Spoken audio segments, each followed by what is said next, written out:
और हमारे साथ आपको बता दें स्ट्रेटेजिक अफेयर्स एक्सपर्ट मारूफ रजा इस वक्त जुड़ रहे हैं। मारूफ जी, आपका स्वागत है। सबसे पहले तो किस तरीके से भागने के कुछ दिनों बाद पूर्व राष्ट्रपति का ये वीडियो सामने आया और साफ तौर पर वो जब देश छोड़ के गए थे उस चीज को किस तरीके से लाजमी बता रहे हैं कि वहां पे हिंसा हो जाती अगर वो उस वक्त देश छोड़कर नहीं जाते? कि मेरे हिसाब से ये एक गानी साहब का बहाना है। उनको पहले से पता था कि तालिबान जब आएगा तो उनको नहीं बख्शेगा। अगर आप पुराना अफगानिस्तान का इतिहास देखें तो जब पिछली बार तालिबान ने काबुल पे कब्जा किया था तो जो रूस के बैठाए हुए राष्ट्रपति थे नजीबुल्लाह, उनको सजा दी गई, उनको मारा गया और उनको लैंप पोस्ट के साथ काबुल के शहरों में लटकाया गया, लोगों को दिखाने के लिए कि जो हमारे खिलाफ है उसका ये हशर होगा। तो गानी साहब का ये कहना कि साहब मेरे जाने से वहां अफगानिस्तान में इतनी मारकूट नहीं हुई,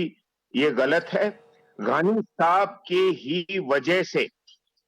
अफगानिस्तान की सेना, जिसके ऊपर अमेरिका ने $80 बिलियन से ज्यादा खर्च किया है उनको तैयार करने के लिए, वो लुढ़क गए और उन्होंने कोई लड़ाई नहीं की। क्योंकि पिछले कई महीने से जब अमेरिका ने यह ठान लिया था कि वो अफगानिस्तान छोड़ के जाएगा, उन्होंने गानी साहब की सरकार को जिम्मेवारी दी थी जो सेना थी, जो तालिबान से तादाद में बड़ी थी, उनको तनख्वाह दी जाए, उनका खाना पीना किया जाए, उनका जो भी सेना को रखने का इंतजाम होता है उसकी जिम्मेवारी गानी साहब की सरकार को दी गई थी। और जितने रिपोर्ट्स आए हैं ये गानी साहब की सरकार की करप्शन की वजह से और उनकी नाजिम्मेवारी की तरह जो कार्रवाई हुई है उसकी वजह से उनकी सेना ने हाथ खड़े कर दिए। जब उनको आप तनख्वाह ही नहीं देंगे, उनके खाने पीने का इंतजाम नहीं करेंगे, उनको कोई सहायता नहीं देंगे और आप खुद देश को छोड़ के भाग जाएंगे, तो क्या वो सैनिक खड़े होकर तालिबान का मुकाबला करके अपनी जान जमीन पर लगाएंगे जब उनके लीडर ही भाग रहे हैं? तो गानी साहब के ऊपर बहुत सी जिम्मेवारी है अफगानिस्तान में तालिबान का रूल या शासन आने का, और आखिर जिम्मेवारी तो उनको ही लेनी पड़ेगी जिस किस्म से वो भागे। और रिपोर्ट एक जगह नहीं कई जगह से आ रही है कि उन्होंने 3 से 4 गाड़ियों में पैसे काफी लोड किए, हेलीकॉप्टर में भी पैसे बहुत भरे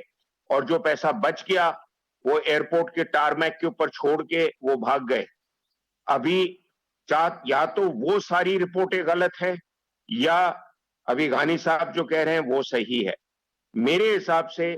मैं गानी साहब की अब किसी बात पे यकीन करने को तैयार नहीं।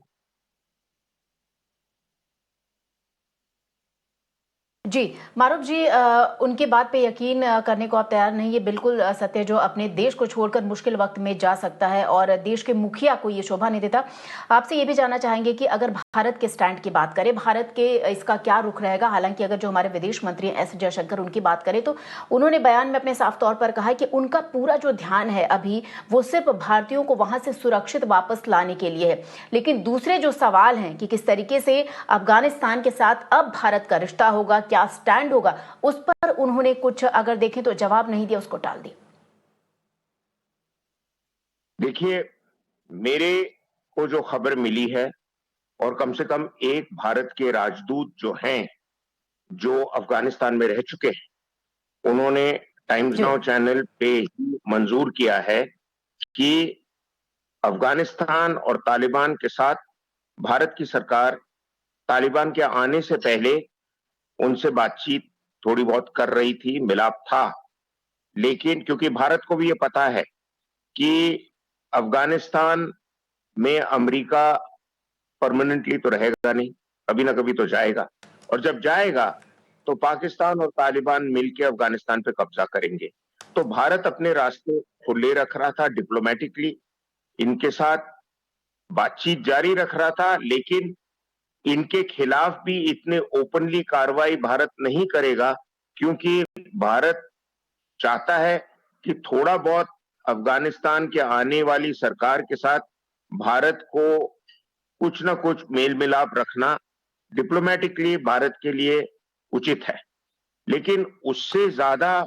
अगर भारत की सरकार उम्मीद कर रही है, क्योंकि आपने $2 बिलियन के वहां पे dam, road, highway, hospital, school बनाए हैं, और आपको अब तालिबान लाके बैठाएगा वहां पे टेबल की कि भाई अब हमको सलाह दीजिए कि आगे क्या करना है, ये एक ख्वाब है, हमें देखना नहीं चाहिए। होगा ये कि जब धीरे धीरे तालिबान के साथ रिश्ते बाकी के देशों के खुलने लगेंगे, रात ही रात तो ये होने वाला नहीं है, तो उस समय शायद भारत अब जी, ये उचित है कि तालिबान के साथ थोड़ा बहुत डिप्लोमेटिक रिश्ता रखे, लेकिन ना उनकी सहायता देना, ना उनके साथ घुल मिल के रहना। जिस किस्म से गानी की सरकार और कारजाई की सरकार के साथ भारत के रिश्ते थे, अब ये तालिबान के साथ हो नहीं सकते और पाकिस्तान ये होने नहीं देगा। जी, मारूफ जी, आपका शुक्रिया हमारे साथ जुड़ने के लिए। तो निश्चित तौर पर सिर्फ भारत ही नहीं, बल्कि अगर दूसरे देशों की भी बात करें तो अभी जो ताज़ा हालात हैं वो ऐसे ही बन रहे हैं कि जो भी दुनिया के दूसरे देश है वो सिर्फ अभी रुक कर ये देखना चाह रहे हैं कि तालिबान किस तरीके की हरकत करता है अफगानिस्तान में, कैसी उसकी पॉलिसियां होती हैं, उसके अनुरूप ही उसके बाद बाकी जो देश हैं उसके साथ व्यवहार करेंगे।